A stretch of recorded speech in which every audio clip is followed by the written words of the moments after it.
على سيد المرسلين أما بعد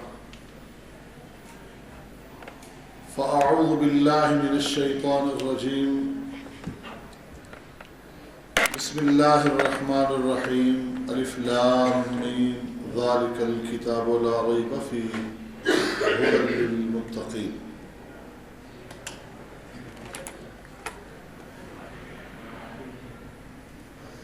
بہت ہی سعید مجالس ہوتی ہیں ایسی کہ جن کا مقصد صرف اور صرف اللہ کی رضا ہو، اللہ تعالیٰ کے دین کی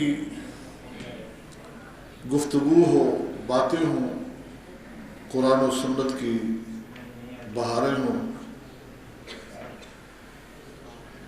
اللہ کی توفیق سے جن جن بچوں نے قرآن مجید کی تکمیل فرمائی الحمدللہ سارے ہی خوش نصیب ہیں، ان کے والدین بھی، اور ان بچوں کو اللہ تعالیٰ اپنے اساتذہ، اپنے والدین کے والدین کے لیے صدقہ جاریہ بنا دے۔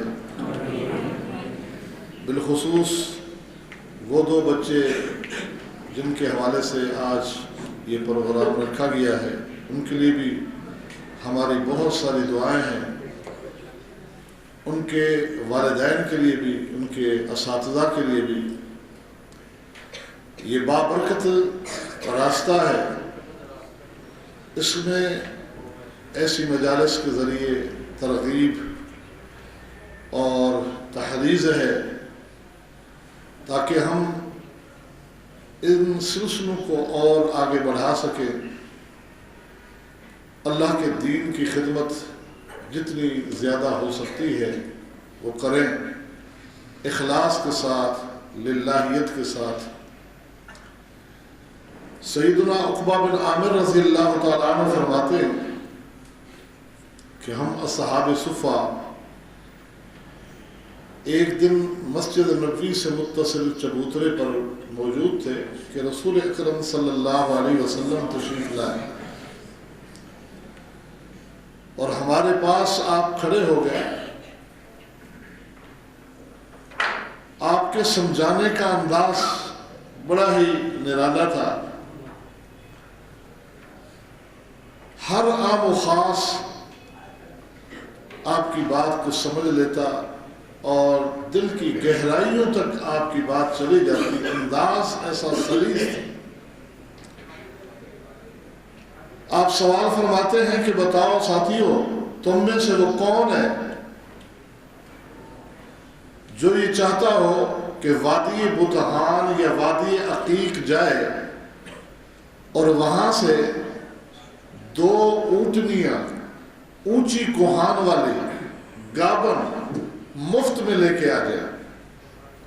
یہ 2 وادیاں تھیں، اس دور میں وہاں جانوروں کی منڈی لگا کرتی تھی،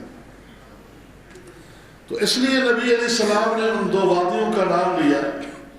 اونچی کوہان والا سے مراد قیمتی نسل کی اونٹنی، گابن پھر وہ 1 نہیں 2 ہوتی ہے، 2 4 ہوتی ہیں، مفت میں لے کر آ جائے، کون چاہتا ہے؟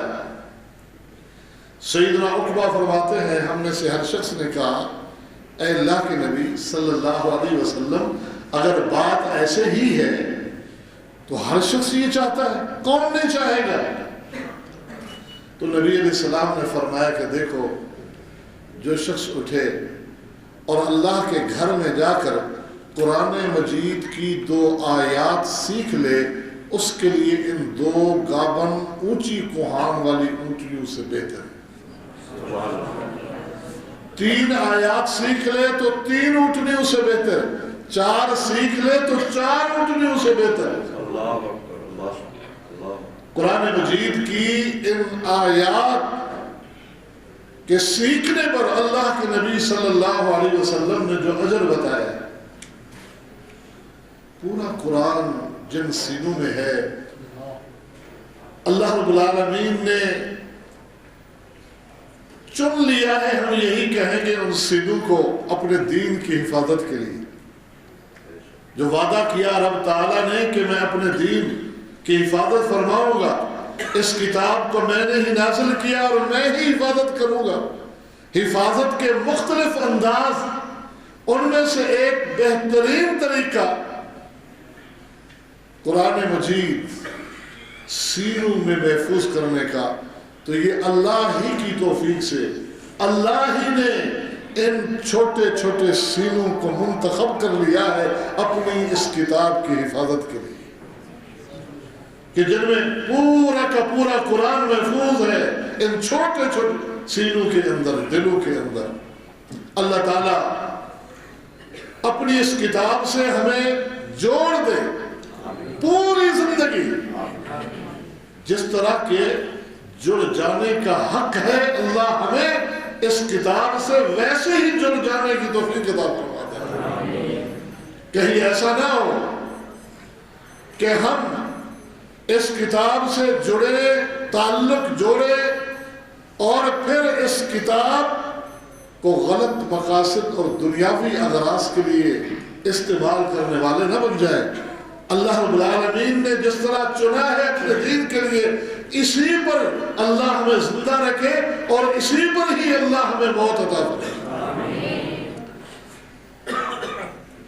قرآن مجید یہ اللہ کی وہ کتاب ہے کہ رسول اکرم صلی اللہ علیہ وسلم فرماتے ہیں مجتمع قوم فی بیت من بیوت اللہ یتلون کتاب اللہ ویتدارسونہ الا حفتهم الملائکہ ونزلت علیہم السکینہ وغشیتهم الرحمہ وذکرهم اللہ فی من عندہ. اللہ کی اس کتاب کی تلاوت کرنے والے اور پڑھنے پڑھانے والے، یتلون کتاب اللہ اور یتدارسونہ، باہم پڑھ پڑھا رہے ہیں. 4 انعام کا اعلان کر رہے ہیں اللہ کے نبی، 4 انعامات کا. کیا آپ دیکھتے ہیں نا، دنیاوی اعتبار سے کوئی بڑے عہدے والا آئے تو پولیس، فوج، رینجرز کے لوگ کس طرح اطراف میں ہوتے ہیں. ایک دنیا سے رغبت رکھنے والا بندہ، اس کے دل میں خیال آتا ہے کاش کہ یہ شان و شوکت ہمیں ملے. لیکن اللہ کی اس کتاب سے جڑنے والوں، اللہ کے نبی فرماتے ہیں جب تم تلاوت میں، تعلیم و تعلم میں جڑتے ہو، اللہ تمہارے احترام کے لیے تمہارے اطراف میں فرشتوں کو کھڑا کر دیتا ہے. حفتهم الملائکہ، فرشتے گھیر لیتے. وَنَزَلَتْ عَلَيْهِمُ السَّكِينَةُ، دوسرا انعام کیا؟ وہ سکون جو ہر بندے کی خواہش ہے. ڈھونڈ رہے ہیں لوگ سکون، سکون مل نہیں رہا. کروڑ پتی ہے، ارب پتی بن گئے، سکون نہیں مل رہا. سکون ڈاکٹروں کے سامنے بیٹھے ہیں، گولیاں لے کے رات کو نیند کے لیے سو رہے ہیں، نیند نہیں آتی، بے سکونی نہیں. سکون اڑا ہوا ہے، کچھ بھی نہیں. یہ دولت، یہ دھن کس کام کی؟ یہ نام، یہ شہرت، یہ عہدے کس کام کے اگر ہمیں ہی سکون نہیں ہے؟ ہمارا جسمانی اور روحانی سکون حاصل نہیں ہے. اللہ کے پیغمبر فرماتے ہیں آؤ، وہ سکون چاہیے، اطمینان قلب چاہیے، اللہ کی اس کتاب کی تلاوت کرو، پڑھو، پڑھاؤ. اللہ وَنَزَلَتْ عَلَيْهِمُ السَّكِينَةُ، اس کتاب کو پڑھنے پڑھانے والوں پر اللہ سکونت طاری فرماتا ہے. وَغَشْيَتْهُمُ الرَّحْمَةُ، اللہ کی رحمت. انبیاء علیہ السلام بھی اللہ کی رحمت کا سوال کرتے ہیں رب سے. وَأَدْخِلْنِي بِرَحْمَتِكَ فِي عِبَادِكَ الصَّالِحِينَ. انبیاء بھی دعا کر رہے ہیں اللہ اپنی رحمت سے اپنے نیک بندوں میں داخل کرو. اللہ کی وہ رحمت جس رحمت کے بغیر ہم جی نہیں سکتے، اللہ کی وہ رحمت جس کے بغیر ہم چل نہیں سکتے، اللہ کی وہ رحمت جس کے بغیر نہ دنیاوی کامیابی مقدر ہے نہ آخرت کی سرخروئی نصیب بن سکتی ہے، وہ رحمت جس کے متعلق اللہ کے نبی نے فرمایا لوگوں لن يدخل احدکم عملہ الجنہ، تم میں سے کوئی شخص ایسا نہیں جس کو اس کا عمل جنت میں لے جائے جب تک کہ اللہ کی رحمت شامل حال نہیں۔ صحابہ نے پوچھا وَلَا أَنْتَ يَا رسول اللہ، اے اللہ کے پیغمبر علیہ السلام آپ بھی؟ آپ نے فرمایا جی ہاں، وَلَا أَنَا إِلَّا أَن تَغَمَّدَنِيَ اللَّهُ بِرَحْمَةٍ، میں بھی جب تک اللہ کی رحمت مجھے ڈھانپ نہ لے۔ اللہ کی رحمت کتنی بڑی چیز ہے، فرمایا وَنَزَلَتْ عَلَيْهِمِ السَّكِينَةُ وَغَشِيَتْهُمُ الرَّحْمَةُ، جب لوگ اللہ کی تلاوت کرتے ہیں، اللہ کا قرآن پڑھتے اور پڑھاتے ہیں، اللہ کی رحمتوں کی بارش برستی ہے۔ سیدنا اسید بن حضیر رضی اللہ تعالی عنہ کا واقعہ امام بخاری نے نقل کیا ہے، وہ رات کو اسی اللہ کی کتاب کی سورتوں میں سے ایک سورت کی تلاوت کر رہے ہیں، سورت البقرہ کی، قریب بدا ہوا گھوڑا بدک اٹھتا ہے، اچھل پڑتا ہے، خیال آتا ہے صحابی رسول کو کہ قریب بیٹے یحییٰ کی چارپائی ہے، یہ جانور اپنی رسی توڑوا کر بیٹے کو نقصان نہ پہنچا دے۔ تلاوت کو روکتے ہیں، گھوڑا بھی رک جاتا ہے، پھر تلاوت شروع کرتے ہیں، گھوڑا اچھلنے لگ جاتا ہے، پھر روکتے ہیں، گھوڑا بھی رک جاتا ہے، جلدی سے تلاوت مکمل کی، نماز مکمل کی، گھوڑا رک جاتا ہے۔ اے اللہ یہ ماجرا کیا ہے؟